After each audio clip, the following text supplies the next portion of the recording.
ఉత్తర తెలంగాణ రైతులకు గరిష్టంగా సాగునీరు అందించడమే ప్రభుత్వ లక్ష్యమని రాష్ట్ర నీటిపారుదల శాఖ మంత్రి ఉత్తమ్ కుమార్ రెడ్డి స్పష్టం చేశారు.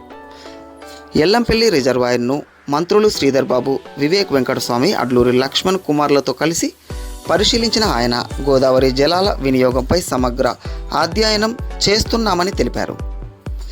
కాళేశ్వరం 3 బ్యారేజీల్లో నీటి నిల్వ చేయొద్దని ఎన్డీఎస్ఏ సూచించిందని, నిపుణుల సిఫార్సుల మేరకు పునరుద్ధరణ చర్యలు చేపడతామని వెల్లడించారు. కాంగ్రెస్ ప్రభుత్వ హయాంలో నిర్మించిన ప్రాజెక్టుల ద్వారానే రైతులకు సాగునీరు అందుతోందని మంత్రి ఉత్తమ్ కుమార్ రెడ్డి పేర్కొన్నారు. మొదటగా ఎస్ఆర్ఎస్పికి సంబంధించి పోచంపాడులో నీటి నిల్వలకు సంబంధించిన అంశం విషయంలో కానీ, తదుపరి ఆదిలాబాద్ నిర్మల్ జిల్లాలో ఉన్న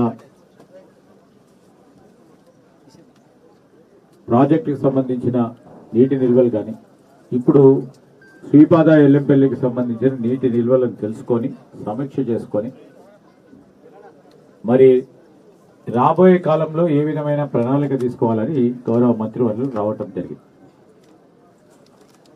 ఈరోజు మొదటగా చాలా రోజుల నుంచి టిఆర్ఎస్ పార్టీకి సంబంధించిన నేతలందరూ ఏం కొడతా ఉండే, వర్షాలు పడొద్దు, నీళ్లు కనబడొద్దు, నీళ్ళు అసలే ఉండొద్దు అనే అంశంపై మా పైన ఎంత ద్వేషం ఉన్నప్పటికీ రైతులకు సంబంధించి, ప్రజానికానికి సంబంధించిన, నీటికి సంబంధించిన అంశం విషయంలో రాజకీయం చేయకూడదని మేము అనుకుంటే, వర్షాలు పడొద్దు, వర్షాలు పడితే ఒకరోజు అటువైపు ఉన్న ప్రాణహిత నుంచి 1 లక్షనో 2 లక్షలు సంబంధించిన నీటి వరద వస్తే ఎందుకు లిఫ్ట్ చేయలేదని మాట్లాడతారు. ఒకటో 1.5 దినం వచ్చింది, దాన్ని లిఫ్ట్ చేసి ఇయ్యలేదని రాజకీయం చేసేది ఆలోచన చేసిండ్రు మరి వర్కింగ్ ప్రెసిడెంట్ టిఆర్ఎస్ పార్టీకి సంబంధించిన కేటీఆర్ గారు, వారికి తోడు హరీష్ రావు గారు. నీటి నిల్వలకు సంబంధించి ఎప్పుడైనా ప్రకృతి వైపరీత్యం వచ్చినప్పుడు, ఎల్నినో లాంటి ప్రకృతి వైపరీత్యం మన రాష్ట్రంలోనే కాదు అన్ని రాష్ట్రాల్లో ఎదుర్కొంటున్న ప్రధానమైన సమస్యను ఏ విధంగా ఎదుర్కోవాలని ఒక బాధ్యత గల ప్రతిపక్ష పార్టీగా ఆలోచన చేసి ముందుకు పోవాల్సిన ధర్మాన్ని మర్చిపోయి రాజకీయం చేస్తూ వర్షాలు పడొద్దని కోరుకుంటూ, వర్షాలు పడితే అయ్యో ఎందుకు పడ్డాయని ఆలోచన చేసే ఒక పార్టీగా ఒక వ్యవహారం చేస్తూ ఉంటే అది చాలా బాధాకరం. ఖచ్చితంగా వారి వైఖరిని ఖండిస్తూ ఉన్నాం. ఈరోజు ఎల్లంపల్లిలో నీళ్ళు వచ్చినాయి, సంతోషంగా వచ్చినాం మేమందరం కూడా, అందరికీ మేలు జరగాలి, రైతులకు మేలు జరగాలని వచ్చినాం. ఇక్కడ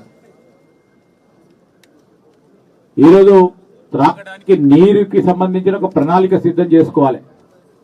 సాగునీటి వ్యవస్థకు సంబంధించి అనేక సందర్భాల్లో నీటి వినియోగం సంబంధించి రిజర్వాయర్లో నీరెంతుంది, దాన్ని ఏ విధంగా ఉపయోగించుకోవచ్చు, ప్రకృతికి సంబంధించిన వైపరీత్యం పెద్ద ఎత్తున రాబోతా ఉందని ఎప్పటికప్పుడు ఓ ప్రక్కన ఉత్తమ్ కుమార్ రెడ్డి గారు, ఇంకో ప్రక్కన తుమ్మల నాగేశ్వరరావు గారు, ఇంకో ప్రక్కన ముఖ్యమంత్రి రేవంత్ రెడ్డి గారు, మేము అందరం కూడా కలుసుకొని చైతన్యం చేస్తా ఉన్నాం. రైతుకు సంబంధించిన అవస్థను, ఆలోచనని దాన్ని రాజకీయం చేసి లబ్ధి పొందమని ఆలోచన చేస్తా ఉన్నారు టిఆర్ఎస్. ఇంకో ప్రకారం ఏంది, బీజేపీ ఏం చేస్తా ఉన్నారు, ఈరోజు 3 బ్యారేజీలకు సంబంధించి స్పష్టంగా ముఖ్యమంత్రి గారు కానీ ఉత్తమ్ కుమార్ రెడ్డి గారు చెప్పారు. సాంకేతిక నిపుణుల ద్వారా ఈ 3 బ్యారేజీలకు సంబంధించి నీటి నిల్వని ఏ విధంగా ఉపయోగించుకోవాలి, వారు ఏ రోజైతే ఈ 3 బ్యారేజీలకు సంబంధించిన సామర్థ్యాన్ని గుర్తించి వారు ఎస్ మీరు నీటి నిల్వ చేయొచ్చు అంటే ఒక్క క్షణం ఆగకుండా నీటి నిల్వ చేస్తామని చెప్పి ఉత్తమ్ కుమార్ రెడ్డి గారు. అయినా నీటి నిల్వ చేయాలంటారు. నీటి నిల్వ చేసే కార్యక్రమం చేస్తే అదే డ్యామ్ సేఫ్టీ అథారిటీ, కేంద్ర ప్రభుత్వానికి సంబంధించిన డ్యామ్ సేఫ్టీ అధికారికంగా ఉన్న నిపుణులు నీటి నిల్వ చేస్తే ప్రమాదం ముంపు ఉందని చెప్పడం జరిగింది. ఎటన కానీ నీటి నిల్వ చేస్తామని ఒక భ్రమ తీసుకొచ్చేందుకు ప్రయత్నం చేశారు. రాజకీయం చేసేందుకు ప్రయత్నం చేసింది. ఈరోజు ప్రాణహిత చేవెళ్లకు సంబంధించిన ప్రాజెక్టు ఆపు చేసిండ్రు. ఈ 3 బ్యారేజీలకు సంబంధించి ఇంతకుముందే సి గారు చెప్పారు ఎంత నీరు వచ్చింది. ఆ నీటిలా ఈ 2019 నుంచి శ్రీపాద ఎల్లంపల్లికి ఎంత నీరు వచ్చిందో చెప్పారు.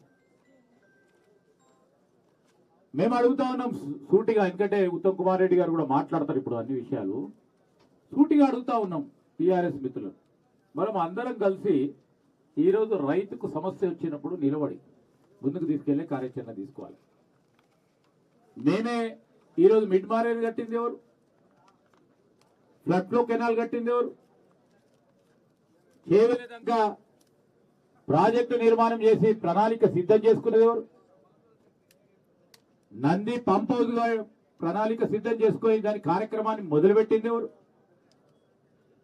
గాయత్రి పంప్ హౌస్ మొదలుపెట్టే కార్యక్రమం దీంట్లో భాగంగానే దాంట్లో తీసుకెళ్లి ఇక్కడి నుంచి నీళ్లు తీసుకెళ్లి నంది పంప్ హౌస్ నుంచి గాయత్రి పంప్ హౌస్ చేసి గాయత్రి పంప్ హౌస్ నుంచి ఫ్లడ్ ఫ్లో చేసి ఫ్లడ్ ఫ్లో నుంచి మిడ్ మానేర్ చేసేది ప్రాణహిత చేవెళ్లలో నీరు ఈడికి ఎల్లంపల్లికి తీసుకొచ్చి ఎల్లంపల్లి ద్వారా మిడ్ మానేర్ వరకు మొదటి దఫలో తీసుకెళ్లే మొత్తం మిడ్ మానేర్ పూర్తి స్థాయిలో ఆఖరి వరకు పనులు చేపడితే ఆఖరికి ఒక మొత్తం బిల్డింగ్ కట్టినాక సున్నం వారు వేసి మేమే కట్టినామని మాట్లాడతారు. ఈరోజు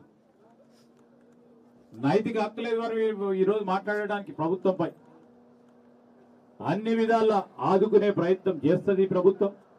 ఆ కార్యాచరణలో ముందుకు పోతాం.